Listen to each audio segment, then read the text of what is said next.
ګرانو کتونکو الب خان شیرپو یم کیمرامین را سره یاسر خان دی موجود یم په تواب ګل کلي شیرپو کې د ثواب یو موقع درته درکومه بلکې د ثواب یو ځای درته ښیم. ګرانو کتونکو په کوم کلي کې چې یو نو دا کلي ښه آباد کلي دی. دا وګورئ جي دا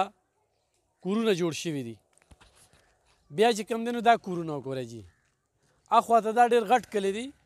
او خو دې خواته هم لاړ شي نو دې خواته هم لږه کیمره ته وکړه او وښایه دا وګورئ جي دا بلکل د کلي منځ دی. زه درته څه ښیم مخامخ وګورئ جي مخامخ درته یو جومات ښیم او زه به هغه جومات طرف ته دی لار ده او په دې جومات کې لږ شانتې کار پاتې دی. څو کاله مخکې موږ د وړاندې کړو الحمدلله ډېر ځای ته رورسېده او موږ ته پکې خدای پاک دغه یو موقع راکړې وه چې دې کې موږ بور کړی و دې کې موږ نور ټکه پکه کړي خو دغه ځای ته اوس دا جومات رسېدلی دی. دا جومات جوړول دي چوکاټونه پکې لګېدلي دي او په دې کې چې کوم دی نو اوس د دروازو ضرورت دی. نو صرف هم دغه جومات ته به وځم چې دا ویډیو دا مقصد مې دا دی چې عام ځای کې جومات نه دی په ډېر غټ آبادۍ کې جومات دی او د غټې آبادۍ چې کوم دی نو ثواب به ګټئ او دا بس هغه الله پاک چې چاله موقع ورکوي. دلته هم لوی بنګلې جوړې شوي دي خو دا جومات چې کوم دی دا وګوره جي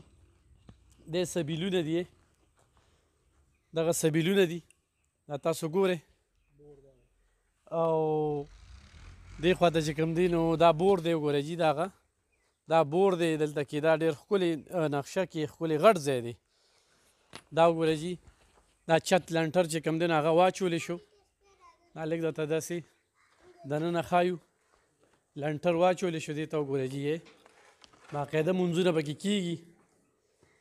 او دې له پلستر پکار دی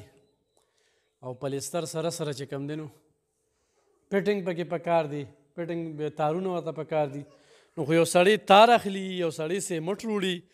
نو یو ډېره ښکلې موقع ده او دا ورونه چې د چوکاټونه شوي دا ورونه چې کوم دي نو ډېرې خبرې به پرې ورته څه کوو ګرانو کتونکو خو یو ډېره ښکلې موقع ده. مولانا صاحب راشه که نه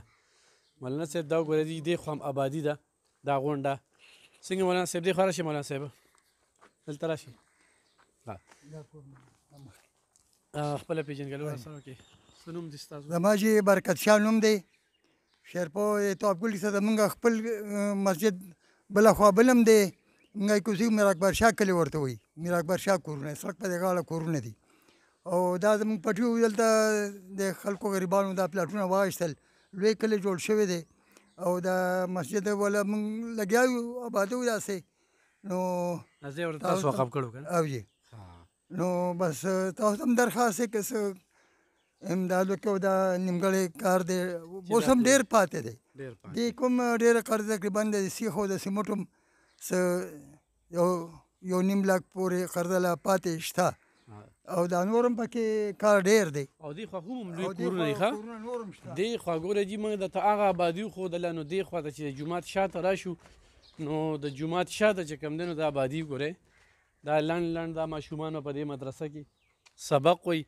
دې خوا ته مو ګورئ دې خوا ته مو ګورئ دې خوا ته مو ګورئ دا جومات دی دا وګورئ جي دې خوا ته وګورئ جي دا ښه ښکلې غټ جومات جوړ شوی دا هم پکې څنګه پرېښی دی جي دا ځای کوږ دا دیوال قبلې رخ بدلو نو هلته مونږ قبله نه کړو دا ځای مو دا هلته کوټګۍ ده ورکوټې دا کوټکۍ دا کوټګۍ داسې امام دپاره چې ته کیني یا پاسې دا د هغه دپاره بند کوټه جوړه کړې ده بار نه ورته دروازه بار نه ورته دروازه نه بار نه دروازه نشته لا دننه دروازه ده. ستاسو موبایل نمبر څه دی؟ زما موبایل نمبر ګرانو کتونکو مولانا صاحب سره ډایرکټ هم رابطه کولی شئ دا الله پاک په دوی له دې اجر ورکوي ډېر زیات کوشش ورله دوی هم وکړو او بل دا ځای ورته وقف کړی دی دا دې خواته دوی پټي دي او دا د ټول کلي علاقې دپاره دغه کړی دی 0302 94 684 0302 94 28 684 په دې هم رابطه کولی شئ په دې باندې زما اکاونټ نمبر دی خو زما په لاس باندې لګوئ خو په خپل لاس باندې لګوئ چې راشئ سیمټ واخلئ پټنګ له تارونه واخلئ او خو ورسره چوکاټونه شوي دي دروازې اخلئ سبیل لپاره بندوبست کوئ، نلقې بمبې اخلئ او خو مولانا صاحب سره ایخ په نیغه رابطه کوئ. نو انشاءالله چې مزید دې کې څه کار وشي نه به تاسو سره شریکو. او د الله کور دی، الله به جوړوي. خو موږ هغې خلکو ته چې هغوی وایي زما پیسه دې په مسجدو لګي، زما پیسه دې په مدرسو لګي، نو هغوی ته م یو ښه موقع ورکړله، دا موقع ضایع نه کړي، ضرور راشي.